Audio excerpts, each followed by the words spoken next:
Hey, motherfucker, good morning. How you doing?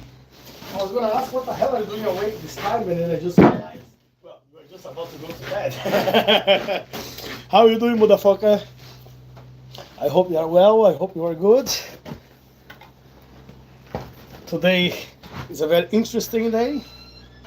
Not too busy, but wet. There is one of those days I ask myself, why am I doing it? And the answer comes out straight away. Because I like it, because I enjoy it, and I don't give a shit about the rain. I'm not made by sugar, so I'm not gonna melt in the rain. I just could be without these signs, symptoms, which are still there. Anyway.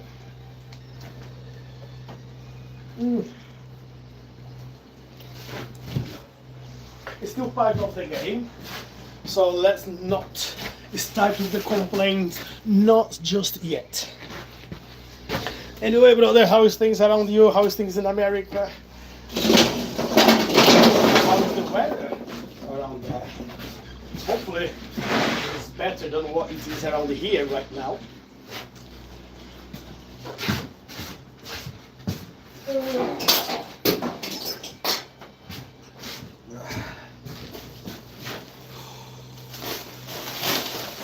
So, not too bad, just one load for today.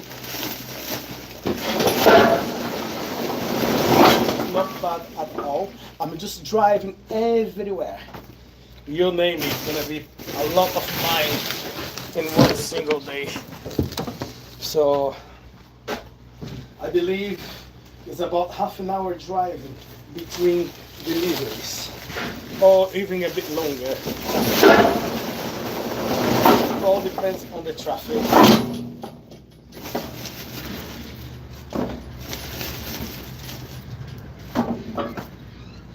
Everything's alright.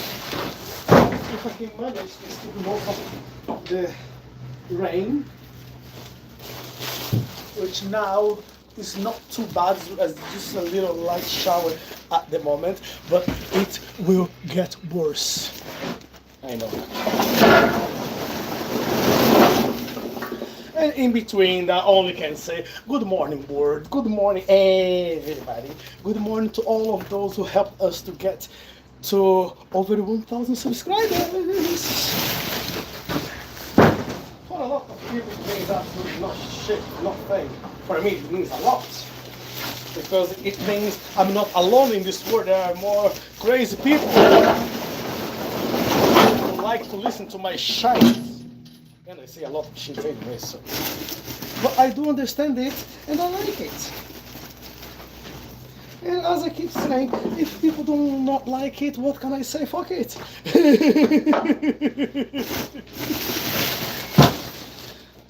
Government shut down and all the bullshit just went down 2 hours ago. What are you talking about? Really? Oh, how bad is that then? So I try to follow the things happen too fast. I can't even follow what's happening today. So tell me a little bit more about it then. What's happening around there? You see, as I keep saying to everyone, the world is a really strange place. You know, we don't even know what is good, what's bad anymore. We are like puppets running about and trying to survive in this crazy and mad world, my man.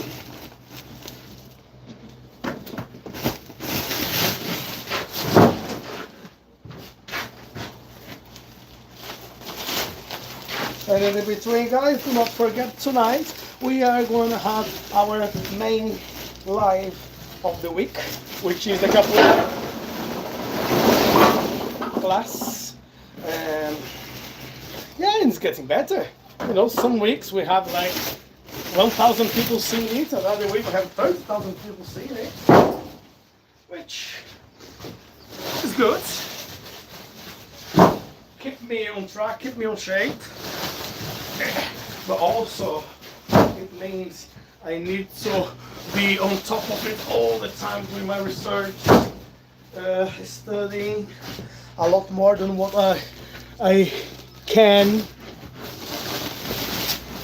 because now it's not only about movements anymore, but it's about when the student comes to you asking you questions, and you just need to have the answer for the questions. No matter what, there's no excuse, there's no way you're gonna fool people, you know. When the people are training, on the beginning, everything is easy. Everything is like going to the playground. Everything is nice. Whatever you say, people will believe. As people start growing older and older, and they start understand the principles of what they are learning, it becomes a little bit more challenging, because you will not convince them with only few push-ups and sit-ups anymore. You're gonna have to have answers for the questions.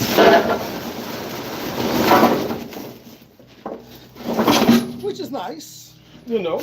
So that where you can say you can split the men and the children. Because a lot of people out there, they pretend they have a knowledge about things what they are teaching, and they get surprised why after 5 or 10 years they don't have students anymore. The students just leave them because they lack knowledge. As simple as that. People still ask me, so how many students do you have? And proudly I can say I have 5, 6 now. Just adopted another one a year ago. And then people will ask me, well, how long have you been teaching now then? And I would say, well, I first started teaching capoeira in 2002, of course, under supervision of my teacher and the other instructors of the group. So you might ask, right, 2002, 2025, so you're talking about you've been teaching for 23 years and you only have 6 students. And I say, yes.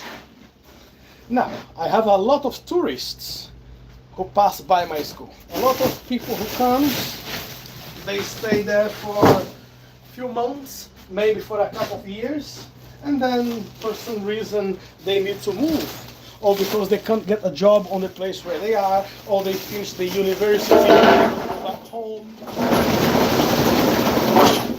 Following me for the past 2 decades, it was only 5 people. The person number 6 came and joined my group. I would say a couple of years ago, but officially last year.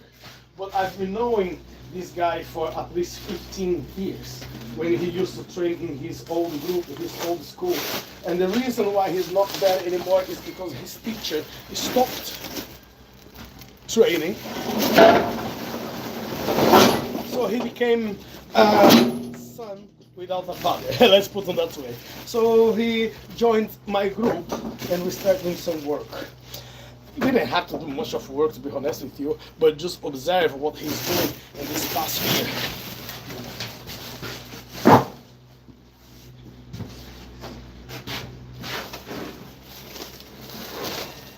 Now, when I say I only have 5 or 6 students, hey, good morning, Virginia. How you doing, motherfucker?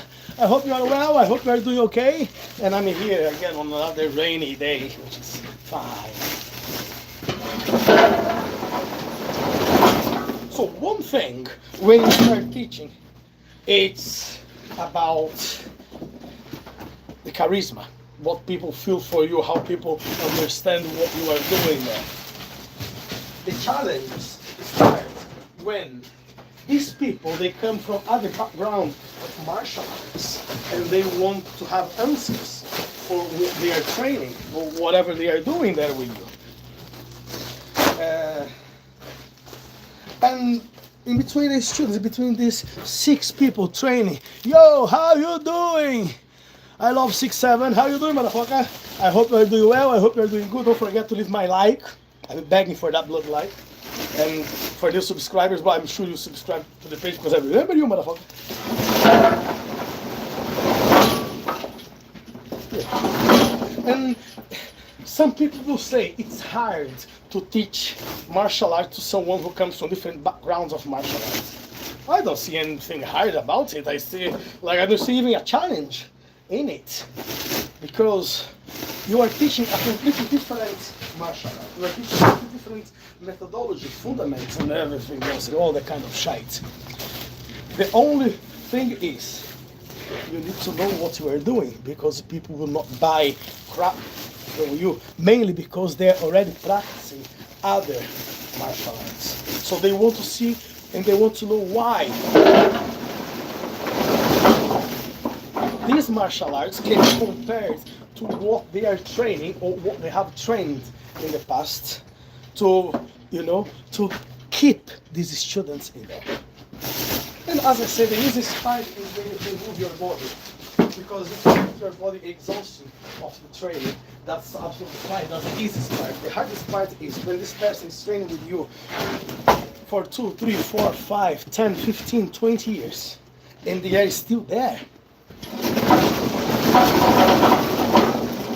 They are still there trying to learn more from you, and even though when you tell them, get lost, motherfucker, go disappear, go and find another teacher, another school, another styles of this, what I'm teaching you, they will always come back to you and say, right, what else is there? Because you're always going to have to be surprising them. If you are a bloody teacher and you have someone following you for 10, 15 years, 20 years, it means they still want to learn something from you. So you always need to be not a 1, 2, or 3, but at least 10 steps ahead of them. I have in my school students from complete different martial arts. They come from complete different backgrounds of martial arts. Okay? I have people come from black belts. Oops, hold on.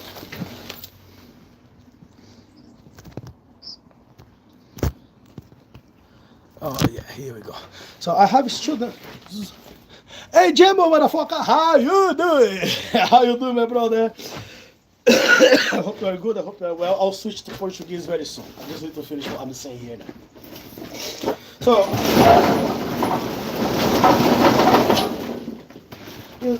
I have students training with me.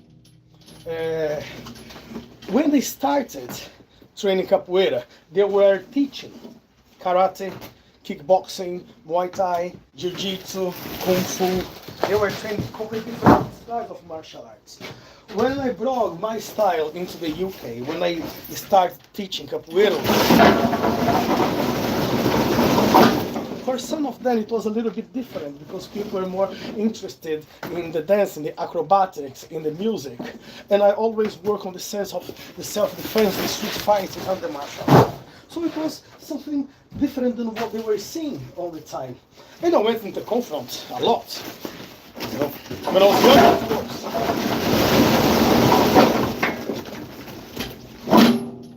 So some of these students, they start following me, and they are still there after almost 20 years. They're still, some of them they're still training the other martial arts. Some of them they just stopped training what they were doing before, and they start training capoeira now for a long time, and they are the ones leading the group now. And what do? Nothing. I just carry on doing what I was doing before, traveling and leading workshops of martial arts.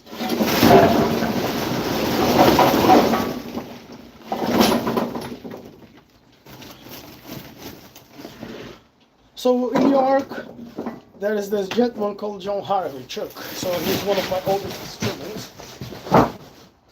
There is another one, Tage. He was in Warrington, and now he's moving somewhere near Oxford. Elliot is in Manchester. And in Leeds, there is 3. Gael is someone who's been training with me for a very long time, but before she was training with me, she was training with different groups as well.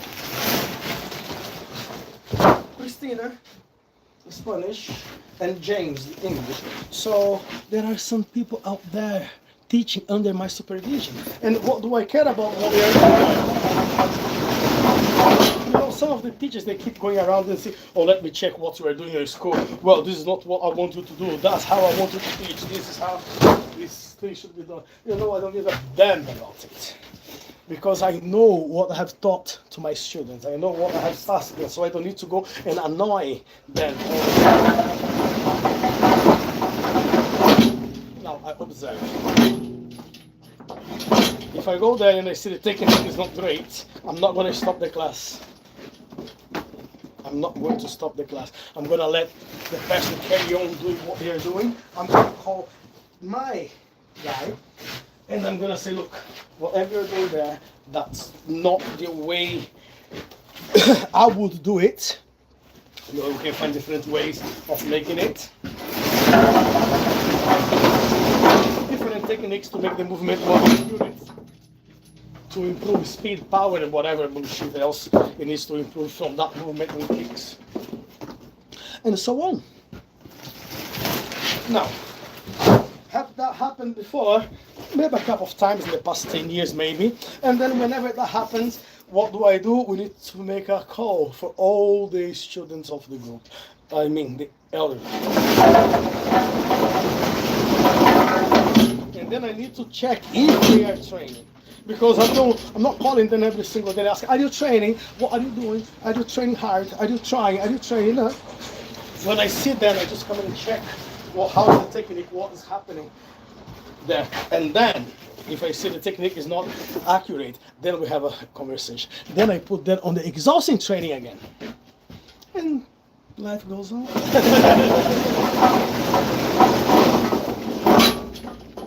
And yes, before a lot of people will make strange comments, which you can do, I don't give a shite. Most of the times when I am training, I don't let people see my training because I train on my own. I like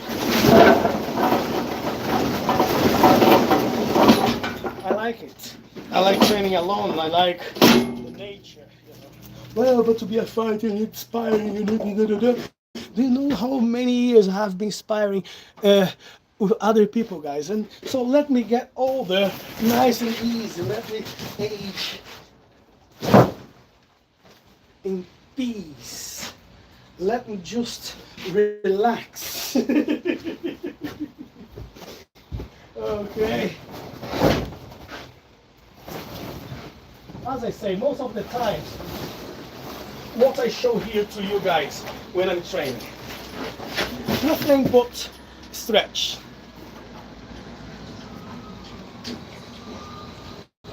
I show you guys how I'm stretching, balancing. Now, what is the point of me going for the training and showing my speed and my power and my accurate techniques? So you will know what to do with me when you come for a confront with me. That's not going to happen. That is not going to happen.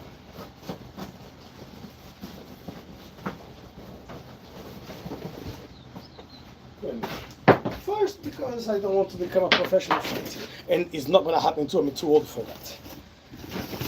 Second, I appreciate life a lot, and I believe. Well, we saw what just happened in the fight. Wanderlei Silva and Paul in Brazil last week. I don't have the time to have my head punched by someone, and I'm gonna end up in the hospital. First, because no one is sponsoring me for nothing. I'm sponsoring myself, doing my job. So I have to be fit to come to work the next morning.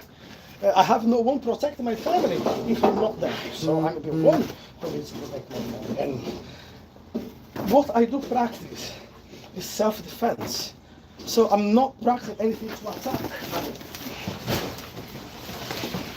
The only thing I make sure I leave clear to people is, if I have to protect myself,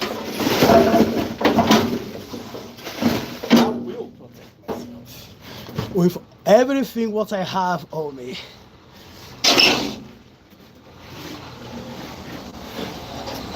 Antônio Nuno, como é que você tá, Antônio? Como é que você tá, papai? Nada!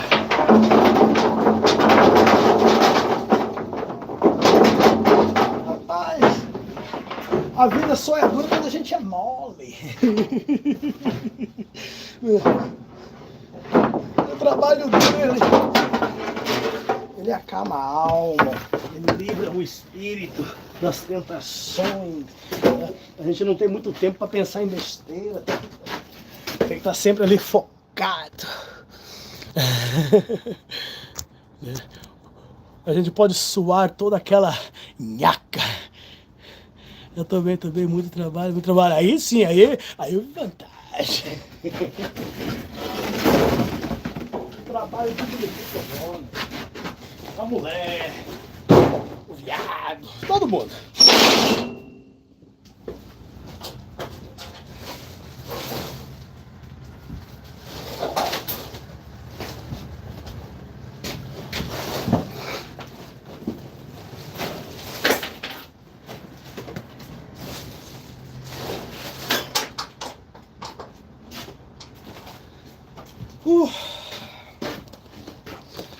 Deixa eu sair fora ali porque o outro companheiro já chegou para carregar o caminhão dele. Deixa eu arrumar fora daqui. So the other guy just came with his van, so let me move out of the way. It's not bad today, it's just one load. But it's 30 bags going absolutely everywhere. And yesterday I forgot a bag to go into a village, so I need to go to that village to drop this missing bag, which is gonna make me lose another half an hour on the road, which is fine. It's not bad at all. Então é isso, meu povo. A vida é assim. A vida às vezes é um parque de diversões. E mesmo num parque de diversões, tem hora que dá uns medão doido. Mesmo num parque de diversões, a gente tem que estar atento com o que está acontecendo ali, porque às vezes a gente entra no brinquedo que a gente não está preparado, né? Aí fudeu. Ok, Kurds National Parks. Or military could be forced to work without paying to Democrats. It's compromise that works for everyone. Oh, Lord Almighty. Jesus, it's getting that bad then with the politics and everything else, Virginia. Well, I'll send my prayers to you guys as well, to your country. I hope everything will be settled right on time. It will not affect a lot you guys in there. Because this, as I say, I don't like politics at all. You know, it might be good to some people, might be bad to other people. For me, I never helped in nowhere. You know, so I'm sorry to hear you guys are going to trouble in there, but everything will be okay. You know, sooner or later, it will have to come to an end, all of these fights and wars and everything else. But till then, let's keep the hope, Virginia, Boston, let's keep the hope, guys. Don't put your head down, keep strong. Keep fighting the good fight. That's the only thing what I can say. So yes, as I said before, some of my students have been following me for over 20 years. It's almost 20 years. And they are getting to the point where you see how I'm gonna have at some point to change the papers.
I think I put a little bit too much in there, more than what a bargain for.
I think I've put one bag too many in there, but it's fine. Beleza, Antônio? Antônio, antes de você sair, não se esqueça, por favor, de deixar seu like. Não se esqueça de se inscrever nesta página de merda, neste canal porcaria. E estamos aqui lhe esperando a sua volta, malandragem. Né? Vai na paz, espero que esteja um bom dia, independentemente de onde você esteja, em volta do mundo, tá? Vai na paz, Deus abençoe seu dia, e estaremos aqui de volta em algumas horas para encher o saco do povo mais uma vez. E segue o baile. Valeu, pessoal, também tô saindo fora aqui. Quem não tem dinheiro conta história, né? E aqui eu vou. Então, ó, nos vemos depois. So I'll see you all guys later on. Thank you very much, everyone who passed here. Possum, I wish you the best of luck there for you in Virginia, for everybody else. Okay, hopefully you get your package soon. Well, thank you very much. As long as you're not going to explode me, it's fine. Sorry about the jokes, guys. So, yeah, thank you very much, you all. Whenever I get the package, I will make a video to say thank you. Okay, Antonio, thank you very much, Antonio. So I'll speak to you guys later on. It's just one load today, so I might be able to do a little bit of training later on when I come to drop the van off. Okay, so see you later. Bye for now.